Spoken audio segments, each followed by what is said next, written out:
Welcome to Entertainment for Review, and it is time for another Halloween horror movie review series for 2024. And this year we are going to be reviewing the Nightmare on Elm Street franchise, which includes a total of 9 movies, if you include Freddy vs. Jason with that, which I do. And that'll of course tie us into last year's review series where we reviewed the Friday the 13th series, so we'll be able to round both of those out with the review of Freddy vs. Jason at the end. Like Halloween and Friday the 13th before it, this is one of my favorite classic horror series. One thing I really love about this series is a little bit of greater continuity with at least the actor playing the main villain, because in all the movies except for the 2010 remake, we get Robert Englund playing the part of Freddy Krueger, which just brings something special to this franchise. So with that, let's get started with the first review, and that is going to be of the original 1984, A Nightmare on Elm Street. Now, the movie itself starts out with the image of Freddy making his iconic four-bladed glove, which is, of course, his main weapon of choice. And then we see him chasing Tina through his usual boiler room. I always found it interesting that they started out this scene with Tina, considering that Nancy is the main character, but they start off Tina as the first character being chased, perhaps because she's the first to die. After Freddy's about to catch her, she wakes up in her bedroom and we see that this was a dream, but definitely not an ordinary dream as her nightgown is ripped with 4 slashes from Freddy's glove.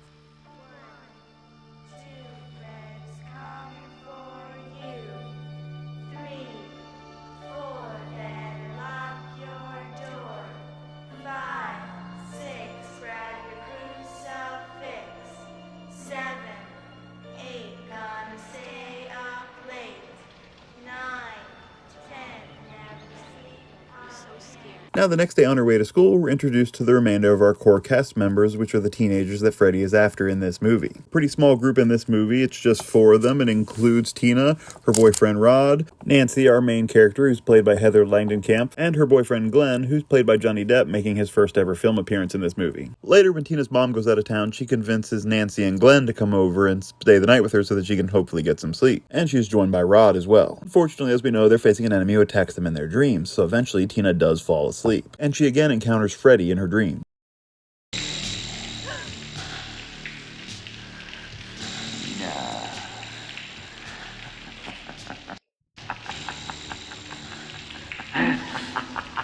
And this time she's not so lucky, as Freddy does manage to kill her in this dream. But although it's happening in the dreams, it does have effects on the real world. Rod is awakened by Tina's struggle and sees the damage being done to her body, but it's too late for him to try to wake her, and he can't stop her because he can't see the assailant. This leads to Tina being the first victim of the movie, and Rod flees the scene. After Nancy and Rod see what happens, they call the police, and they go down to the police station. We see that Nancy's father is a police detective, and he's mad that she was even there. Nancy's mother takes her home and tries to get her to stay home the next day, but she insists on going to school. On the way, Rod grabs her to try to talk to her and clear his name, but the police were waiting and they grab him and arrest him and take him to jail. In class, Nancy is so tired that she falls asleep in her desk and begins seeing images, and then she finds herself in Freddy's boiler room. After a chase, she manages to wake herself up by burning her arm on a steam pipe. She then notices that she really does have a burn on her arm when she wakes up, so she's starting to realize that these dreams are affecting reality. And after another encounter with Freddy in the bathtub, she comes up with an idea. She wants to try to go in and explore her dreams and look for him there. Her plan is to have Glenn stand guard and wake her up if anything goes wrong. So she goes in and explores and ends up going over to the police station where she sees Rod and she sees Freddy going into his cell. She then has another encounter with Freddy and he begins attacking her, and unfortunately Glenn fell asleep, so he's not there to wake her up. After a struggle with Freddy, she eventually is woken up at the last moment by her alarm that she had set as a backup. She then runs down to the police station to talk to her father and ask him to check on Rod. At this same moment, Rod had fallen asleep and he is under attack by Freddy in his own cell, and he is hung and killed by Freddy in his cell, making him the second victim of the movie. After a funeral, Nancy's mother takes her to get a sleep study done to try to figure out the source of her nightmares. But even under observation of the sleep study, Freddy attacks her in her dream. Luckily, the doctors are there to wake her up, but when she wakes up, part of her hair is turned white from the fright, and she pulled something out of the dream with her, which was Freddy's hat, and then she sees the name in the hat, Fred Krueger. And eventually this leads to Nancy's mother telling her what happened. Fred Krueger was a child murderer who terrorized their neighborhood. He was eventually caught by the police and put on trial, but due to a loophole in the legal system, managed to get off. This didn't sit right with Nancy's mother and some of the other parents, and they chased him down to the boiler room, and they set it on fire with him inside. They were seeking some definite vigilante vengeance justice. And Nancy's mother had Freddy's glove in the basement hidden in the furnace. She tells Nancy this should mean that she's safe. However, she is still worried and she's trying to keep both her and Glenn awake. However, eventually Glenn does fall asleep in his his room and is the next victim. We don't see what's going on in his dream in this case, but we see him pulled through his bed and then a spout of blood shoots up to the ceiling. This of course leads to the police, including Nancy's father, coming to investigate. Nancy decides to take the situation into her own hands. She sets some extreme Home Alone style traps, and then sets an alarm and falls asleep, going into the dream looking for Freddy again. She does find him and they do have another struggle, and eventually the alarm goes off, allowing her to pull Freddy into the real world with her when she wakes up. This leads to a battle around the house with Freddy falling into some of her traps. Eventually she winds up in the basement where she catches Freddy on fire. She then finally manages to signal her father to get him to try to come over. He does come over and sends some police officers down to the basement to look for Freddy when she notices a set of flaming footprints leading up from the basement all the way to the upstairs, where her and her father go and see that Freddy is on top of her mother in her room. Her father throws a comforter on top of Freddy to put out the flames, but when he removes it, Freddy's gone and her mother's body just sinks into the mattress. He knows Freddy's not done though, and eventually he does rise back up out of the mattress, and at this point she pretty much tells him that he no longer has any power over her because she's not afraid, and that she wants all of her friends back. And this seems to work for a moment. We see Nancy and her mother step out on their front porch on a nice bright sunny day, and her friends ride up in a car. She gets in the car with the friends and they all seem to be happy until the convertible top comes up and it's the same red and green stripes as Freddy's sweater, and it starts to drive off under its own power. And Nancy's mother is left standing on the porch waving at them as they go. And then we get the shock ending of Freddy's arm jutting out from the window in the door and grabbing Nancy's mother and pulling her back into the house.